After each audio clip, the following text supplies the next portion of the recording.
When a racist driver kicks out a little black girl on a deserted road, he has no idea that his actions will have shocking consequences.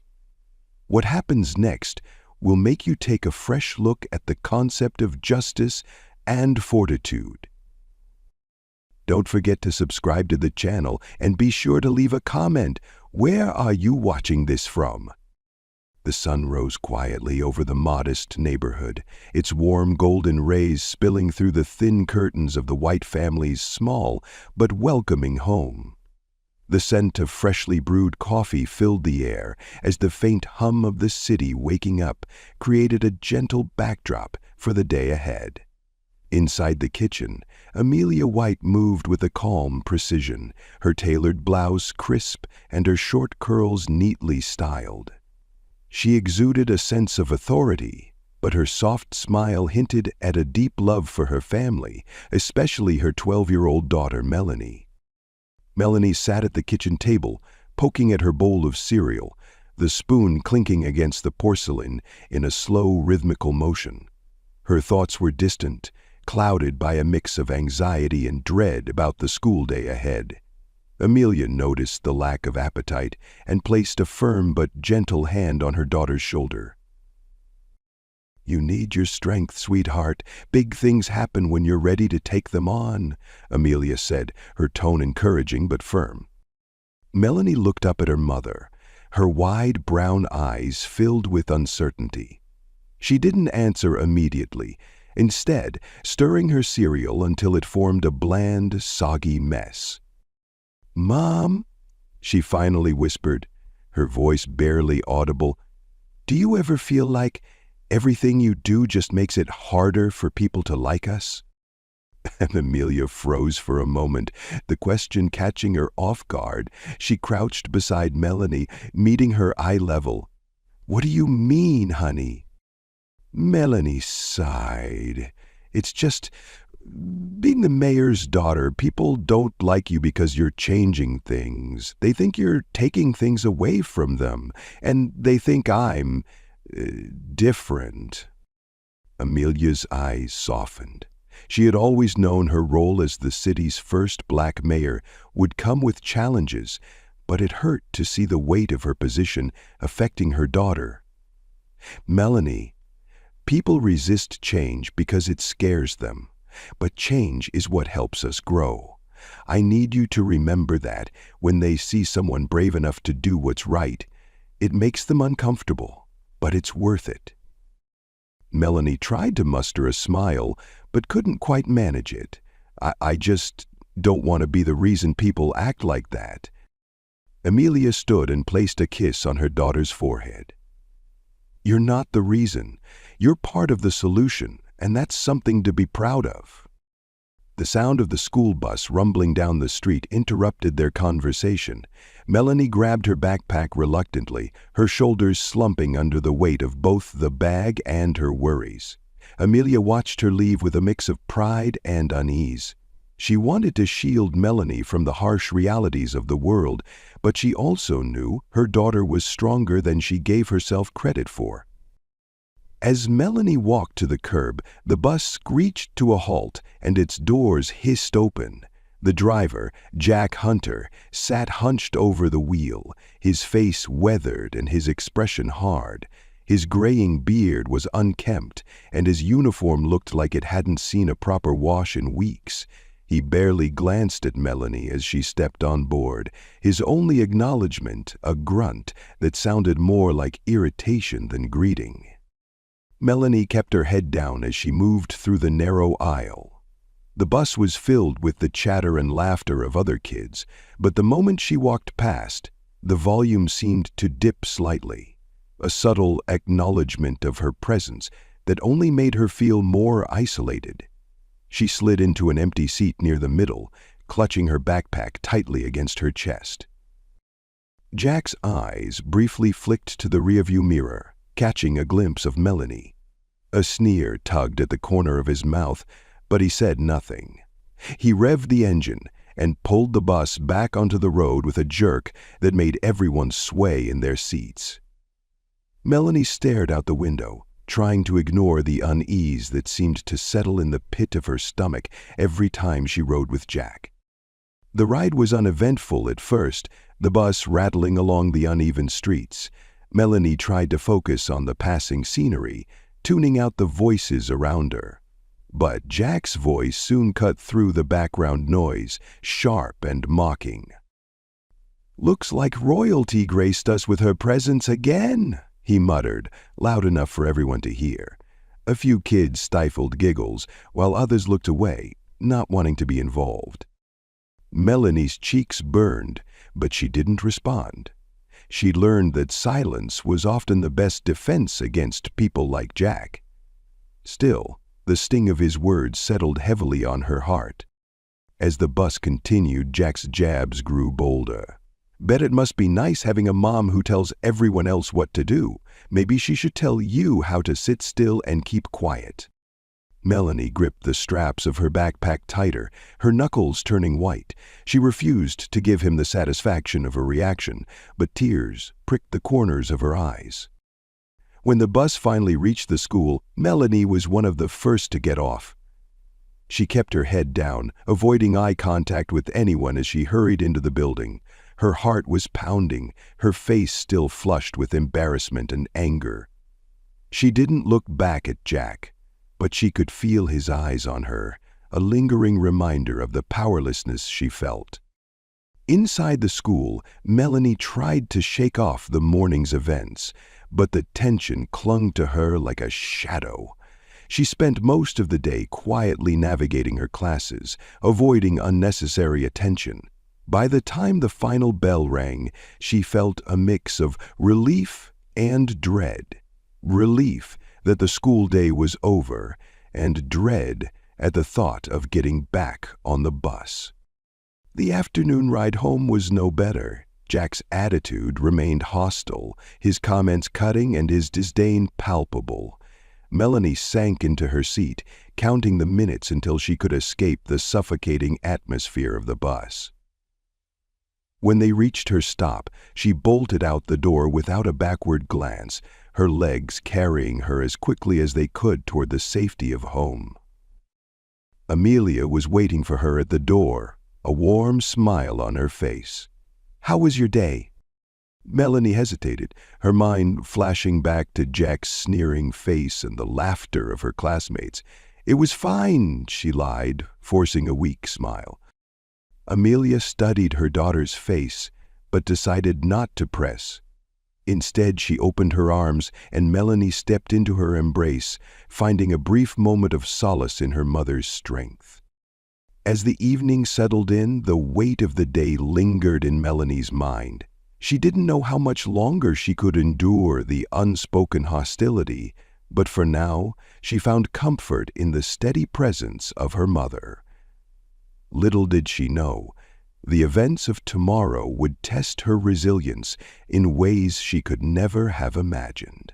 The morning sun barely broke through the thick clouds as Melanie stood at the curb, clutching her backpack with both hands. The air felt heavier today, as though the world itself knew something was about to go wrong. She tried to steady her breathing, focusing on the rhythm of the approaching bus. Its familiar groan echoed down the quiet street, a metallic reminder of the uneasy truce she faced each day on her ride to school. The bus screeched to a halt in front of her, and the doors hissed open, revealing Jack Hunter's ever-sour expression. His tired eyes flicked toward her with something that resembled disdain more than acknowledgement. He didn't bother with a greeting. Instead, his hands gripped the steering wheel as he waited impatiently for her to climb aboard. Melanie stepped onto the bus, her sneakers squeaking faintly against the worn rubber flooring. The atmosphere inside was as stifling as ever. Children were scattered across the seats, their chatter momentarily softening as they noticed her. Melanie didn't look up, focusing instead on finding her usual spot halfway down the aisle. She slid into the seat nearest the window. her small frame sinking into the worn fabric. She pressed her forehead against the cool glass, hoping the bus ride would be uneventful. Jack glanced at her through the rearview mirror, his lip curling slightly. He revved the engine with unnecessary force, and the bus lurched forward, jolting Melanie against the seat. She gritted her teeth, gripping the edge of the seat for balance as the bus settled into its usual rattling pace. The first few minutes were calm, the murmurs of conversation filling the air. Melanie stared out at the passing streets, her thoughts drifting to the day ahead. But the illusion of peace shattered when Jack's voice broke through the noise. "Looks like our little Miss Royalty is gracing us with her presence again," he muttered, his voice dripping with mockery. Though his words were quiet enough to seem casual, they carried across the bus, drawing the attention of the other students. Melanie felt the familiar burn of embarrassment rise in her cheeks. She focused harder on the window, pretending not to hear him. The bus grew quieter, the usual chatter dimming as curious eyes darted toward her. A few students exchanged nervous glances, unsure whether to laugh or stay silent. Jack didn't stop. He glanced at the rearview mirror again, clearly enjoying the way Melanie's shoulders tensed. Must be nice, having a mom who thinks she's in charge of everything. Bet she's teaching you how to boss people around, huh? A faint snicker came from the back of the bus. Melanie's grip on her backpack tightened until her knuckles turned white. She kept her gaze locked on the window, refusing to give Jack the satisfaction of a reaction. The bus continued its rattling journey, the atmosphere thick with tension. Jack's jabs grew bolder, his tone more pointed. "Bet you think you're better than the rest of us, don't you?" he sneered. "Well, newsflash, kid. Out here, you're just another passenger, no special treatment." Melanie's heart pounded in her chest, each word cutting deeper than the last. She fought back the tears that threatened to spill. Knowing they would only make things worse, she tried to remind herself of her mother's words, that strength came from standing tall in the face of adversity. But in this moment, strength felt like an impossible luxury. The bus turned onto a stretch of quiet road, the city's bustling streets giving way to empty fields and dense woods. The chatter had faded into uneasy silence, the other students sensing the shift in Jack's demeanor. His hands gripped the steering wheel tighter, his knuckles whitening as he guided the bus toward the side of the road. With a sudden jolt, the bus came to an abrupt stop. The force of it threw Melanie forward slightly, her backpack sliding off her lap. Confused murmurs rippled through the bus as students looked around, their faces a mix of curiosity and concern. Jack turned in his seat, his eyes locking on to Melanie. The smirk on his face was gone, replaced by something colder, more menacing. "You," he barked, his voice sharp enough to cut through the silence. "Out." Melanie's stomach dropped.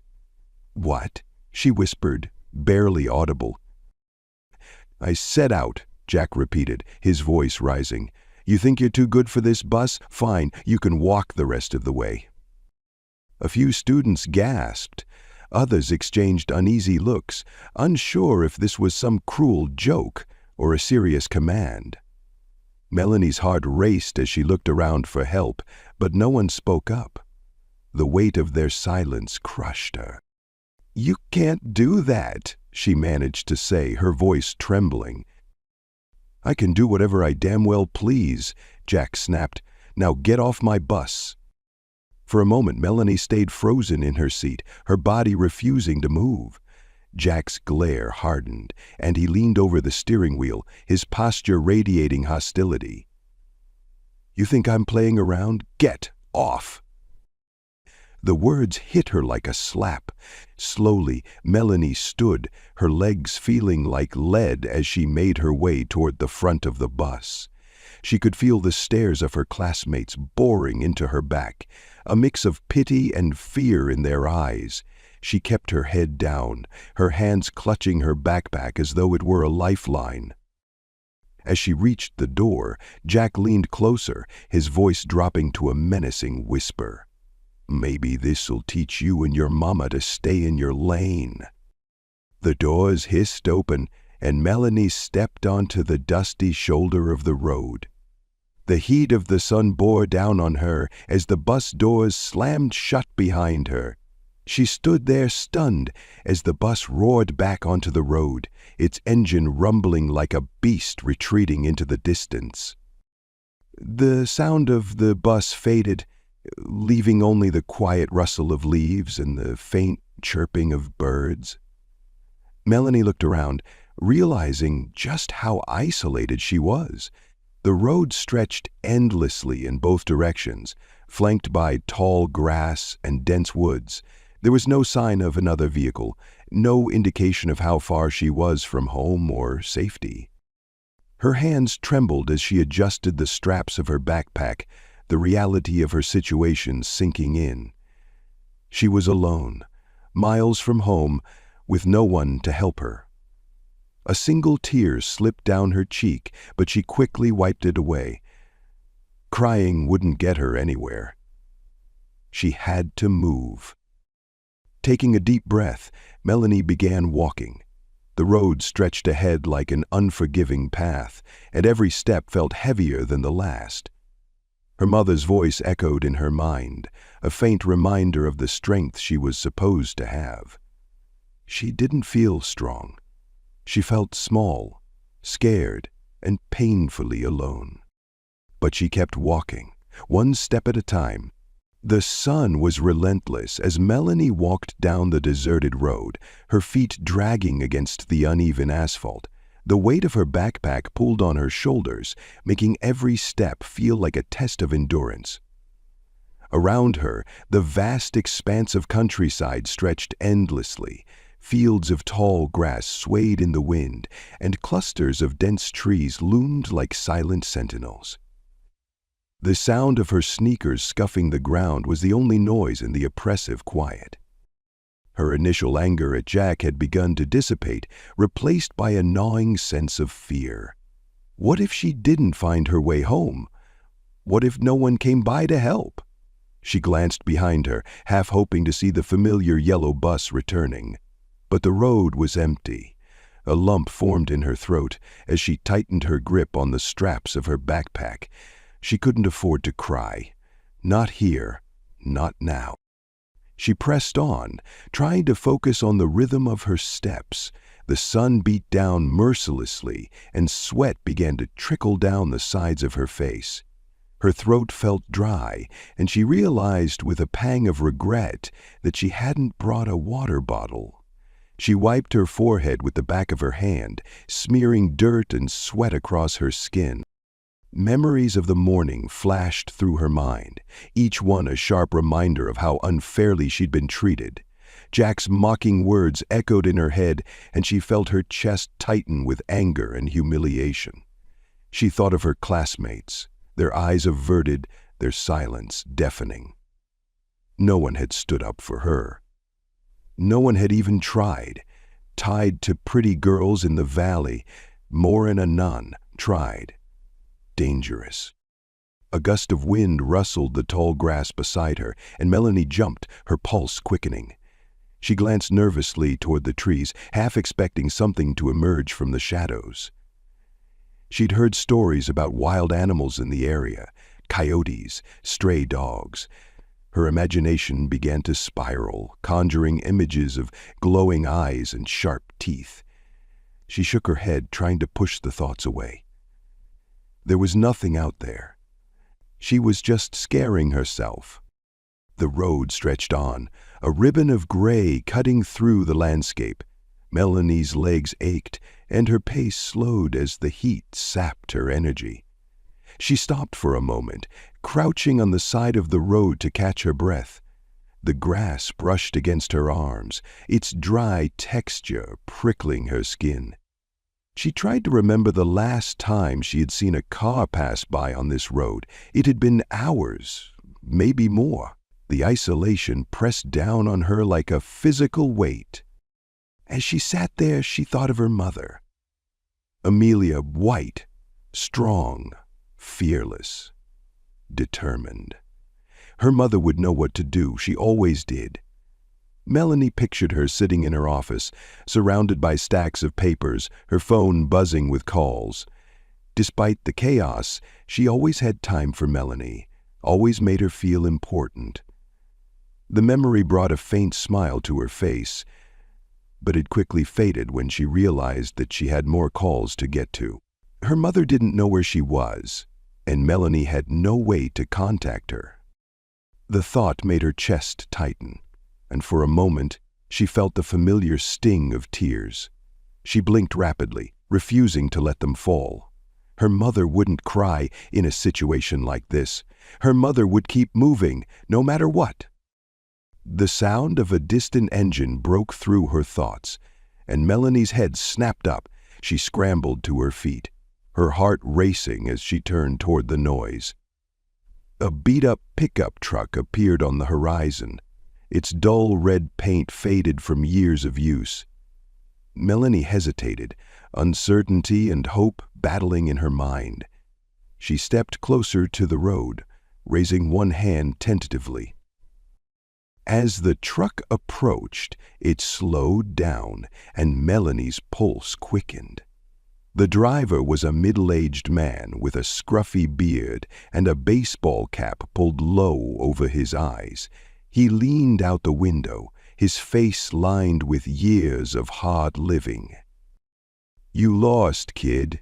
he asked, his voice rough but not unkind.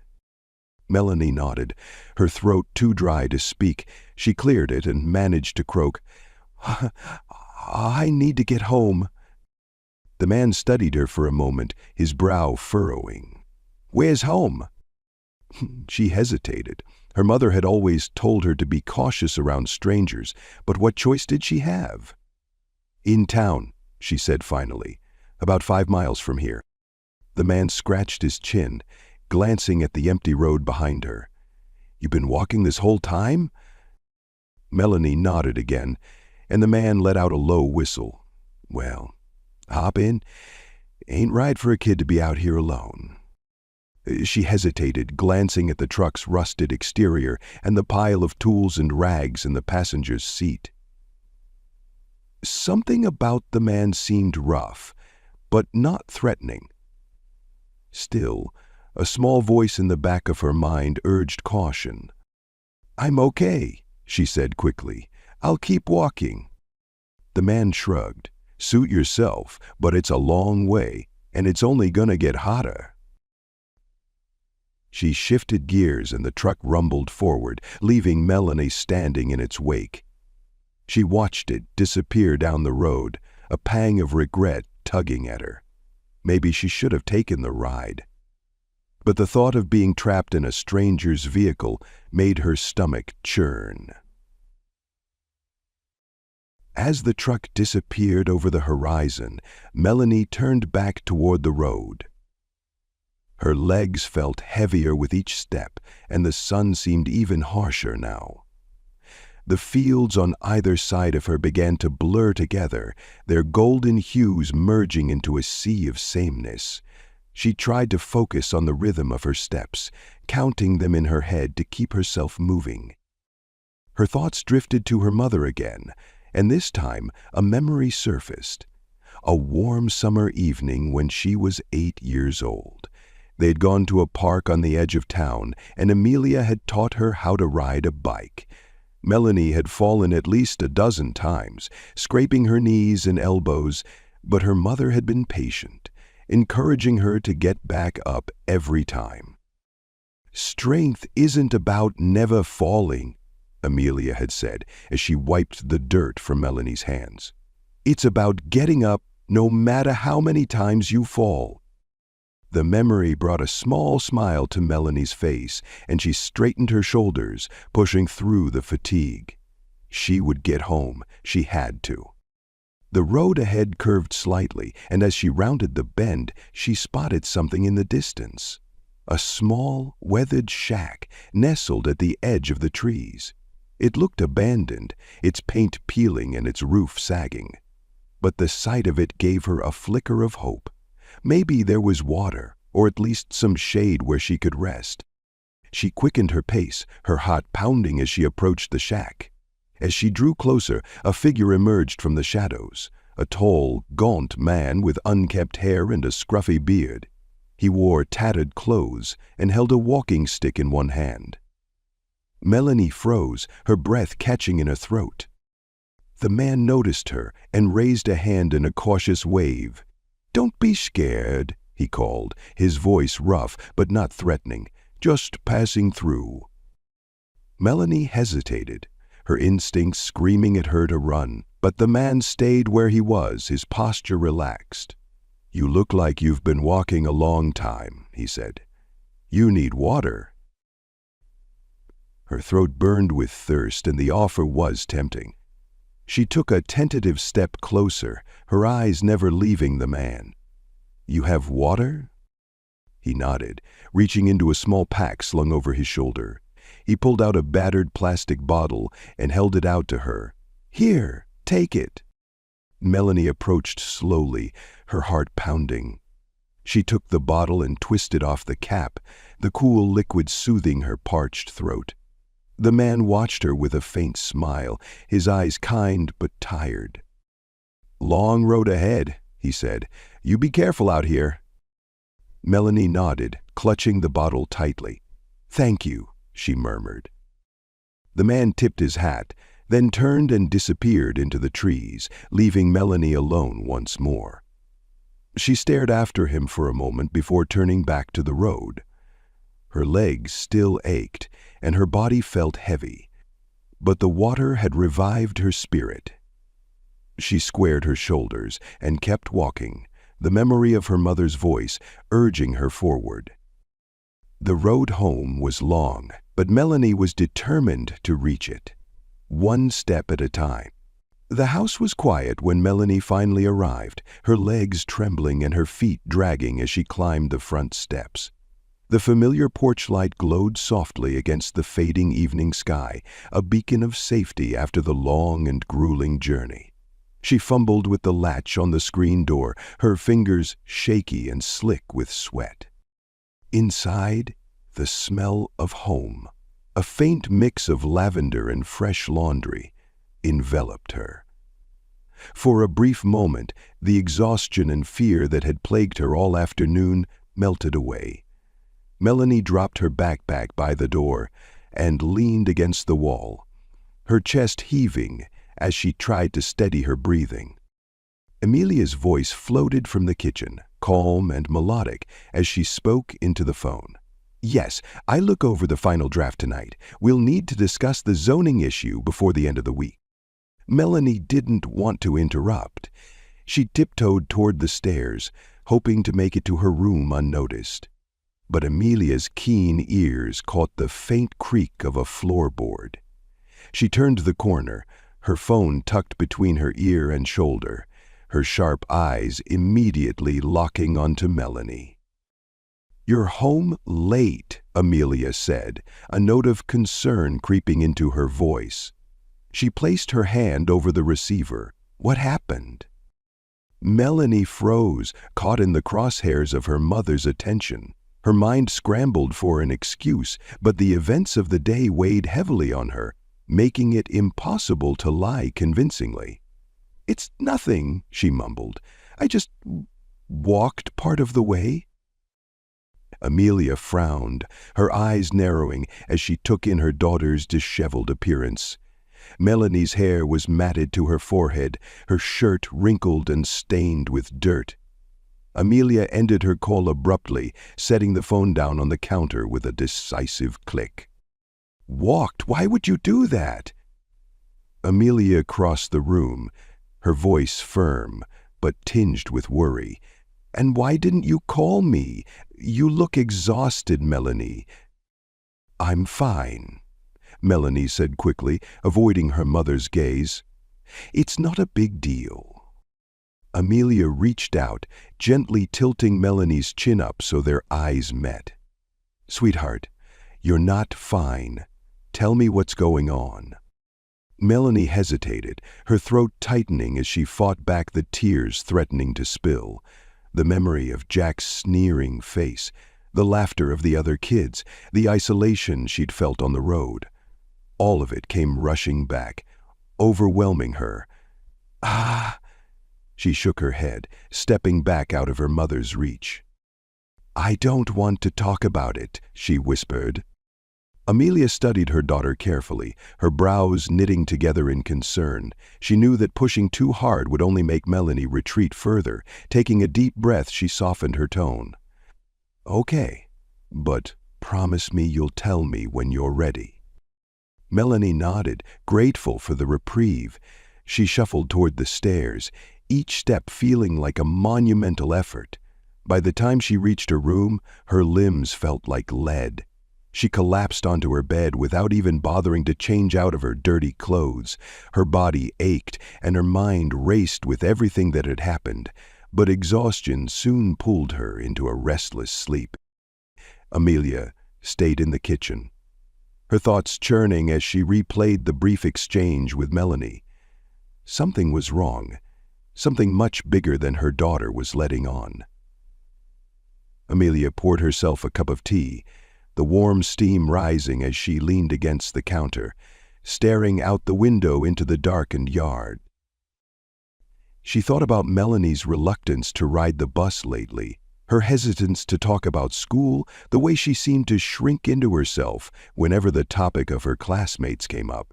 As much as Amelia wanted to respect her daughter's boundaries, her instincts as a mother told her that this couldn't wait. The memory of her own childhood flickered in her mind. Growing up in the South as a young black girl, she'd faced her share of discrimination and cruelty. She knew what it felt like to be singled out, to carry the burden of other people's prejudice. The thought of Melanie experiencing anything similar made her stomach turn. Amelia set her tea down and walked toward her office, where stacks of papers and folders cluttered the desk. She sifted through the pile until she found the one she was looking for, a report on public transportation and safety regulations. Her recent reforms had ruffled feathers in the community, particularly among the school bus drivers, who claimed the changes were unnecessary and burdensome. Amelia had dismissed their complaints at the time, confident in her decisions. But now she wondered if there was more to their resistance than she'd realized. Pulling out her phone, she made a note to contact the school principal first thing in the morning. If something was happening on those buses, she needed to know about it. And if someone was targeting Melanie because of her position, they would regret it. The next morning, Melanie woke to the smell of breakfast wafting up from the kitchen. Her muscles protested as she rolled out of bed, her legs still sore from the previous day's trek. She shuffled to the bathroom, splashing cold water on her face, before heading downstairs. Amelia was waiting for her at the table, a plate of scrambled eggs and toast in front of her. She smiled warmly as Melanie entered, but her eyes betrayed her concern. "Morning," Amelia said, gesturing for Melanie to sit. "I made your favorite." Melanie slid into her seat, her appetite barely registering. She poked at the eggs with her fork, avoiding her mother's gaze. Amelia didn't press immediately. She sipped her coffee, giving Melanie a moment to settle. But as the silence stretched on, she couldn't hold back any longer. "I need to know, Melanie, why did you walk home yesterday?" Melanie stiffened, her fork clattering against the plate. "I told you, it's nothing." "It's not nothing," Amelia said gently but firmly. "You came home exhausted, covered in dirt, and you didn't want to talk about it. That's not normal, sweetheart."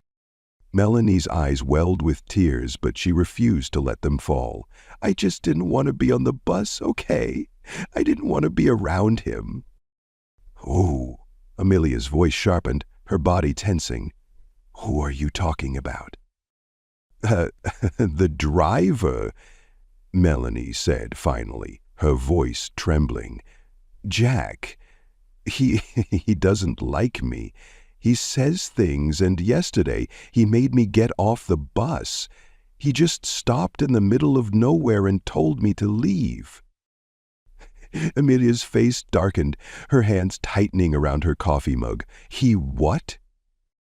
Melanie flinched at the anger in her mother's voice. It's fine.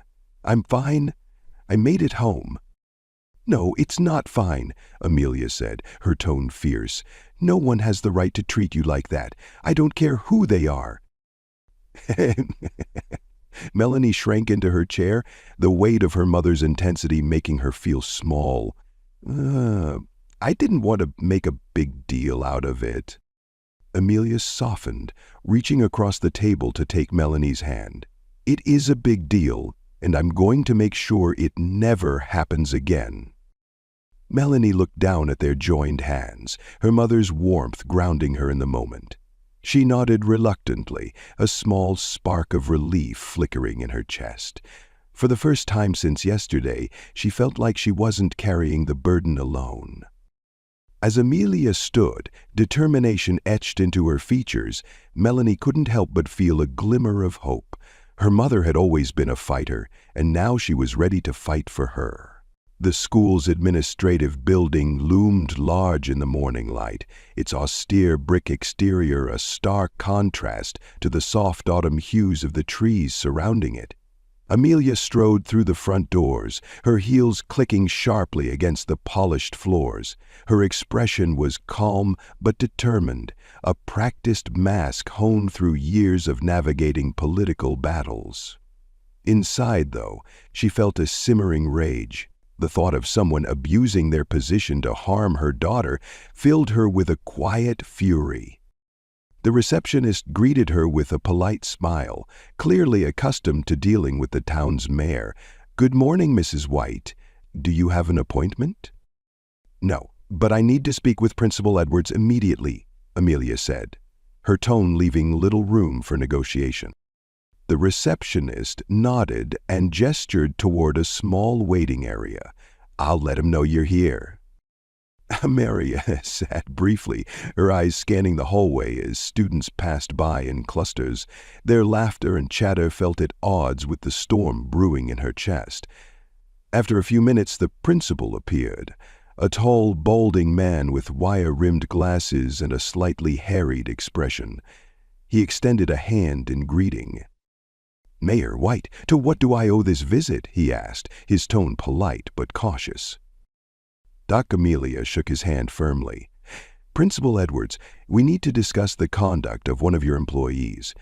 It's a matter of my daughter's safety." The principal's face shifted subtly, a flicker of concern crossing his features. "Of course.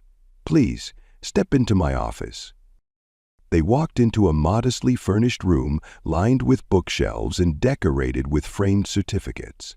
Amelia took a seat across from Edwards, folding her hands neatly in her lap as he settled into his chair. "Now," he began, leaning forward slightly, "what seems to be the issue?" Amelia's voice was steady, though her eyes burned with intensity. "My daughter, Melanie, came home yesterday after walking several miles from a deserted stretch of road. She was forced off the school bus by the driver, Jack Hunter." Principal Edwards blinked, visibly startled. "Forced off the bus? That's a serious accusation." "It's not an accusation," Amelia said firmly. "It's a fact. My daughter told me what happened, and she was too afraid to speak up before. This man humiliated her in front of her peers, endangered her by abandoning her miles from home, and has a history of making discriminatory remarks." The principal's expression darkened as he leaned back in his chair, his fingers steepling beneath his chin. "I wasn't aware of any issues with Mr. Hunter." "He's been with the district for years. But if what you're saying is true, this is unacceptable." "It is," Amelia said, "and it's not just about my daughter. If he feels entitled to treat one student this way, who's to say he won't do it again? Or worse?" Edwards nodded, his demeanor turning more serious. "I'll launch a formal investigation immediately. We have protocols for handling complaints against staff, and this will be taken very seriously." Amelia arched an eyebrow. With all due respect, protocols aren't enough. My daughter's safety was jeopardized, and I won't sit back while the process drags on. I want to meet with him. The principal hesitated, clearly uncomfortable with the request. Mrs. White, I understand your frustration, but direct confrontation may not be the best. It's not a confrontation, Amelia interrupted, her voice calm but unyielding. It's accountability. If he's confident in his actions, he should have no problem facing the consequences. Edward sighed, rubbing his temples. Very well. I'll call Mr. Hunter in. Please understand, though, that this will be handled professionally and in accordance with district policy. Amelia nodded, her expression unchanging. That's all I ask. The tension in the small conference room was palpable as Amelia sat at one end of the table, her posture straight and her gaze unwavering. Jack Hunter entered with an air of casual indifference, his uniform slightly wrinkled and his hat tucked under one arm. He glanced around the room, his eyes narrowing briefly when they met Amelia's.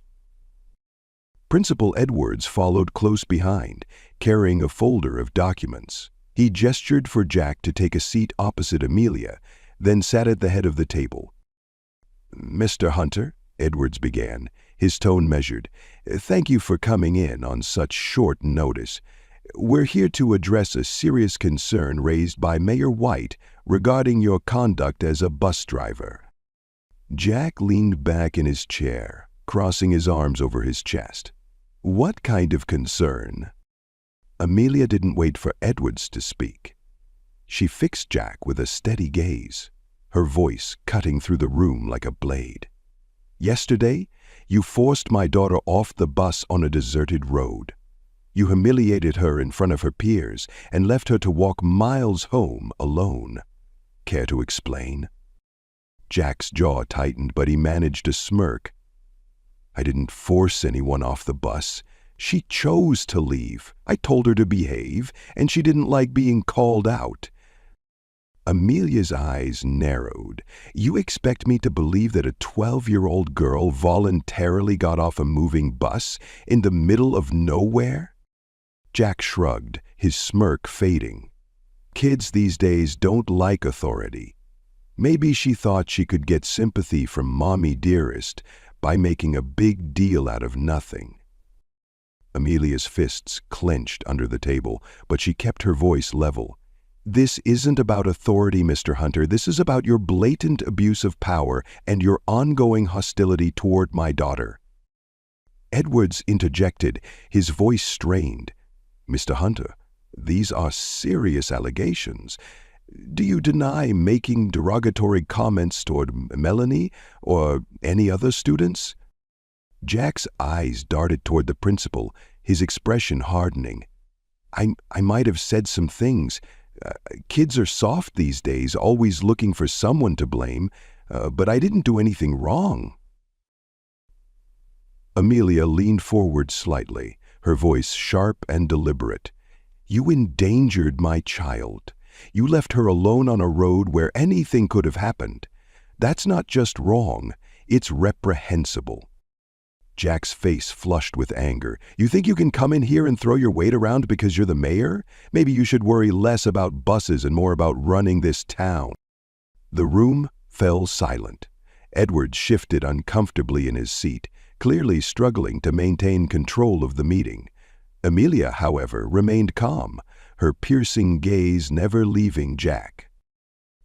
"I am running this town," she said quietly, "and that includes ensuring that every child, mine included, is treated with dignity and respect.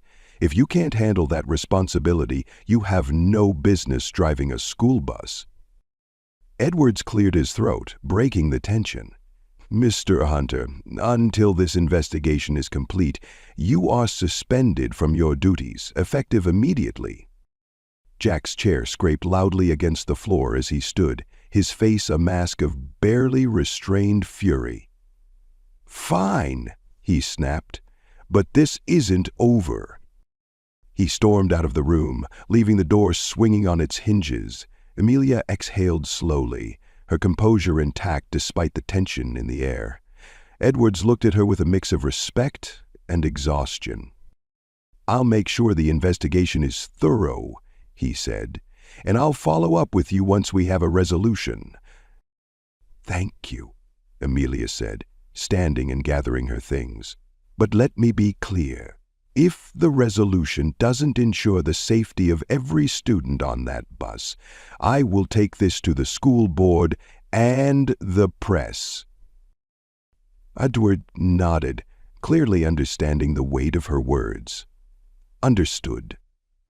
As Amelia left the building, the crisp morning air felt sharper against her skin. She had taken the first step in holding Jack accountable. But she knew this was only the beginning. The fight wasn't over. Not for Melanie, and not for the other children who might have suffered in silence. Amelia tightened her grip on her bag and squared her shoulders. She wasn't just fighting as a mayor. She was fighting as a mother, and she wasn't about to lose. The first ripples of the incident began spreading through the town by the next morning. Small whispers turned into full-blown conversations as word of Jack Hunter's suspension reached parents, teachers, and community members. By noon, local social media pages were ablaze with discussions. Posts speculated about what had happened, some blaming Jack for overstepping his authority, while others accused Amelia White of using her position to push her personal agenda. Melanie was unaware of the growing storm as she sat quietly at her desk in homeroom. The whispers of her classmates barely registered as she focused on the doodles in her notebook.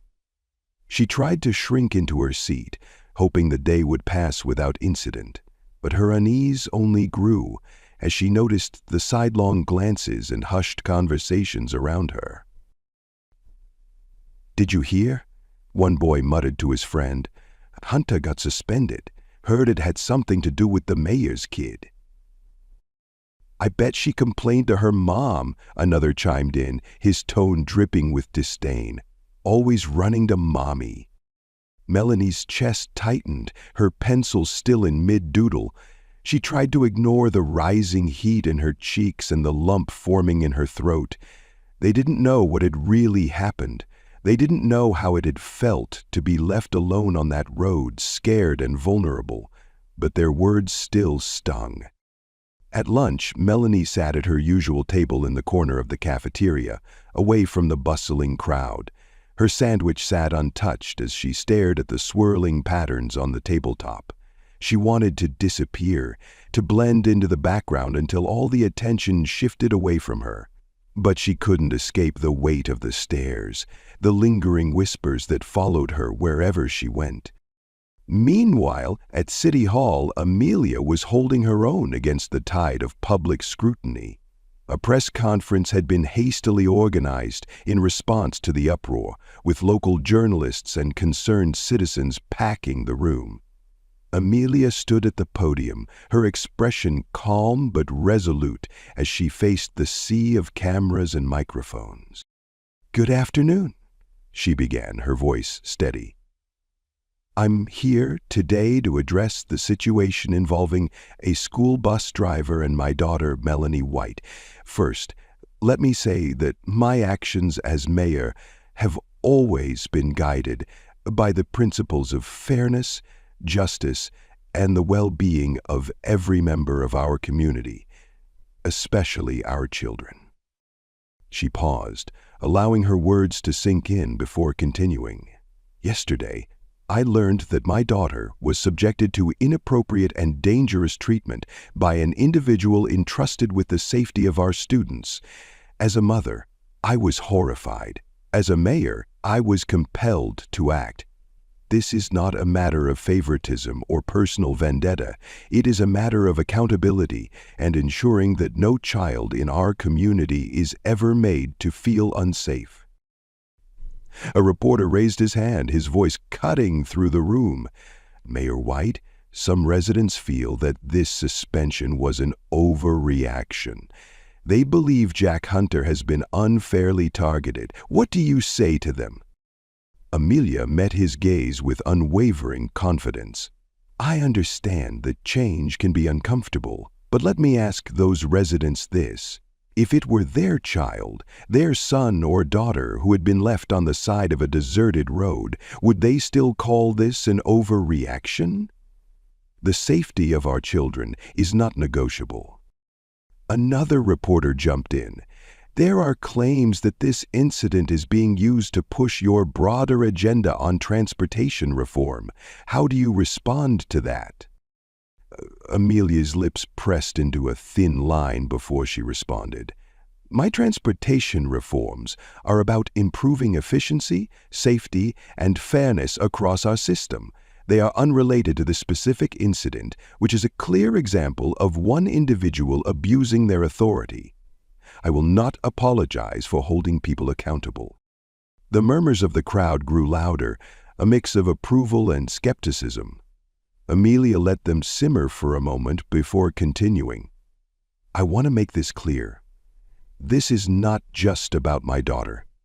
It's about creating a community where every child feels protected, and every parent can trust the people responsible for their care.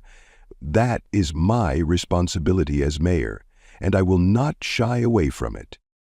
The conference ended with mixed reactions. Some praised Amelia's conviction while others accused her of overstepping her bounds. The divide within the community deepened, with factions forming on both sides of the debate.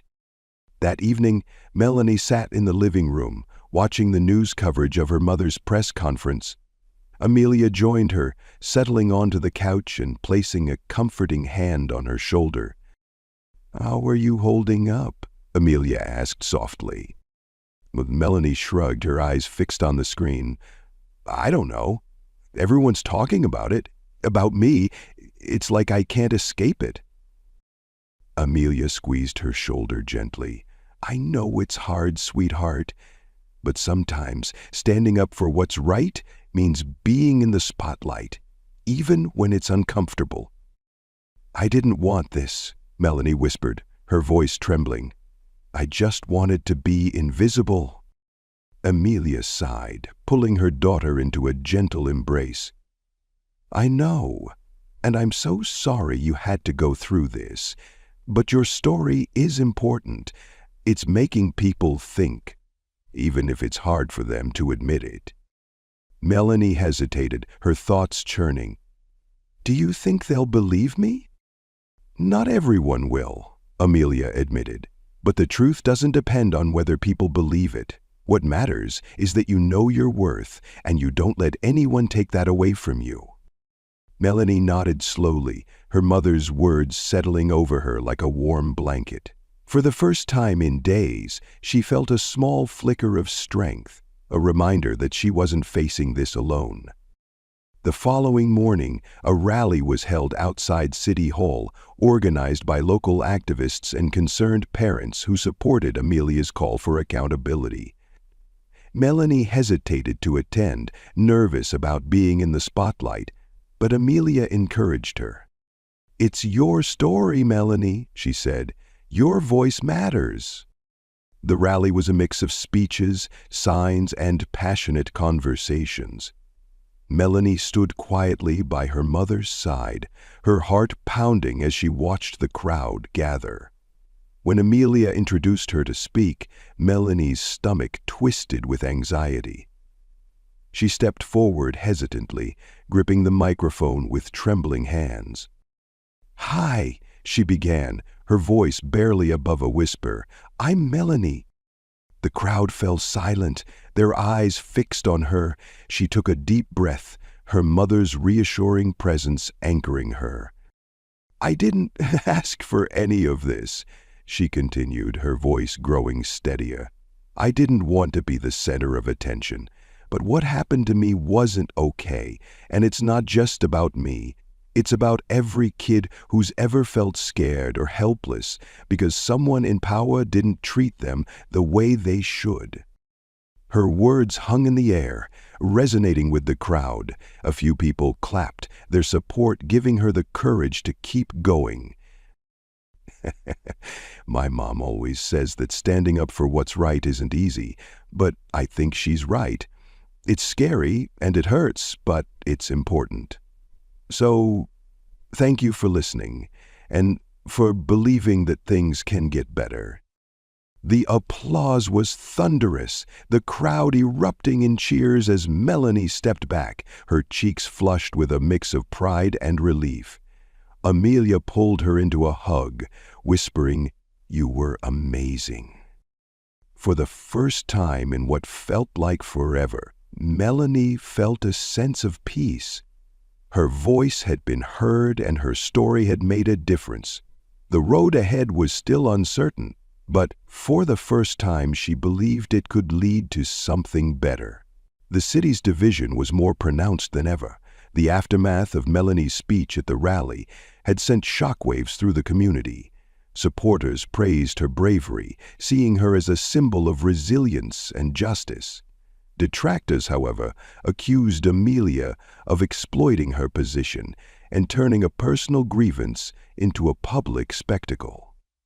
The air in the town was thick with tension, and everyone seemed to have an opinion.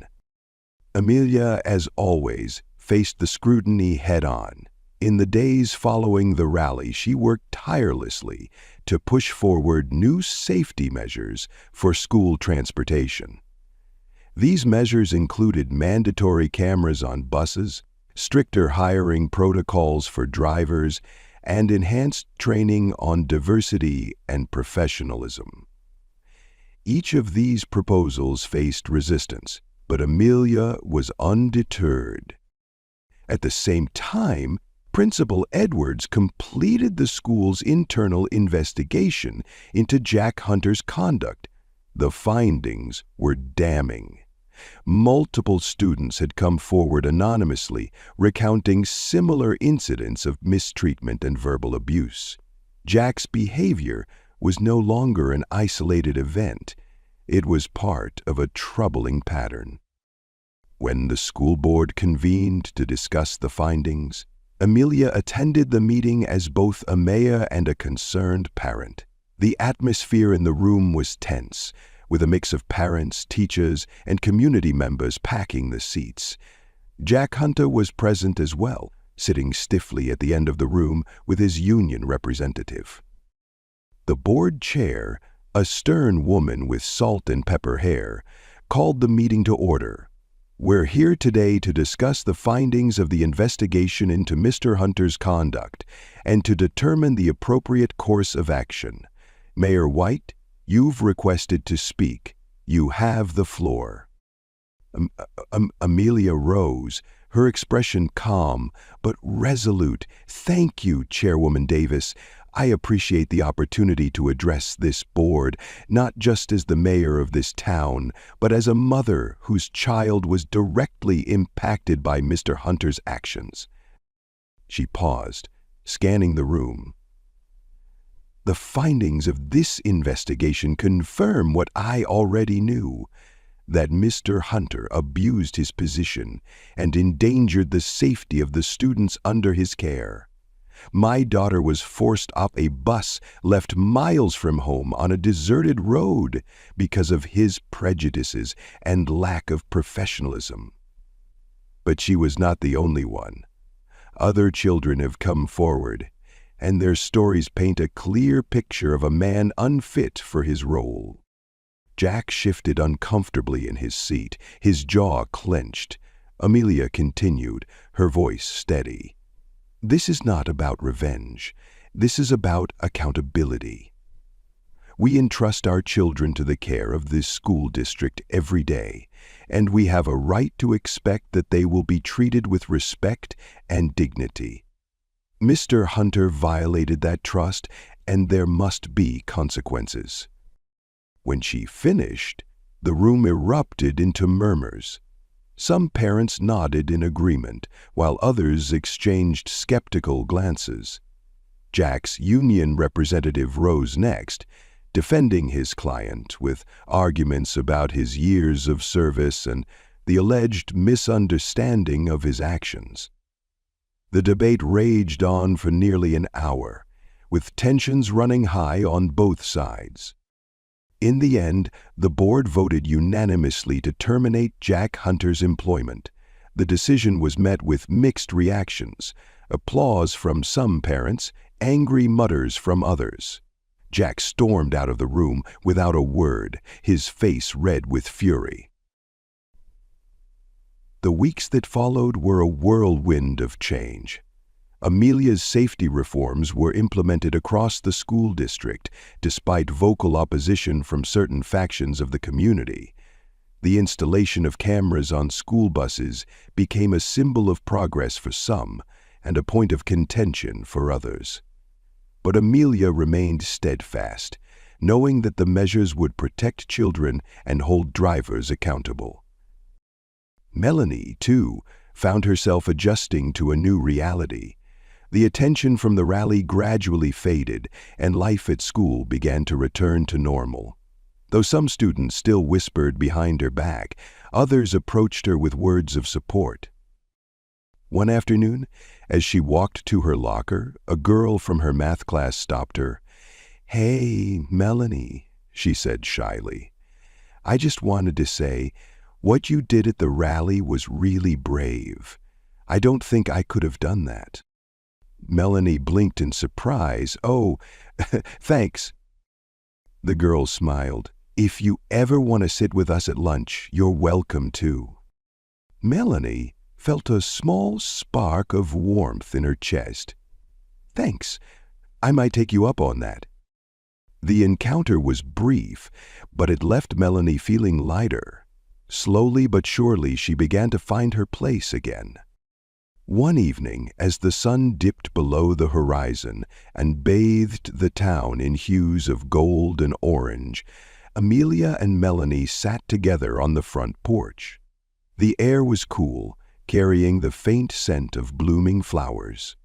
Amelia sipped her tea, her gaze distant, as she reflected on the past few weeks. "You've been quiet," she said, glancing at Melanie. "How are you feeling?" Melanie shrugged, fiddling with the hem of her sweatshirt. "Better, I guess. It's just a lot." Amelia nodded. "It has been. But you've handled it with so much strength, Melanie. I hope you know how proud I am of you." Melanie looked up at her mother, a small smile playing at her lips. "I couldn't have done it without you." They sat in comfortable silence for a while, watching as the first stars began to appear in the night sky. The world felt quieter now, the chaos of recent events finally settling. Though the road had been difficult, they both knew they had come out stronger on the other side. Amelia reached over, taking Melanie's hand in hers. "We've still got work to do," she said softly, "but I think we're on the right path." Melanie nodded, her grip tightening slightly. "Yeah, one step at a time." And as the night enveloped them in its quiet embrace, they felt a shared sense of hope, a belief that change, no matter how difficult, was always worth fighting for. Subscribe to the channel so you don't miss new stories that make you think. Watch other videos to find inspiration and interesting stories. Share this video with your friends to make more people aware of important topics.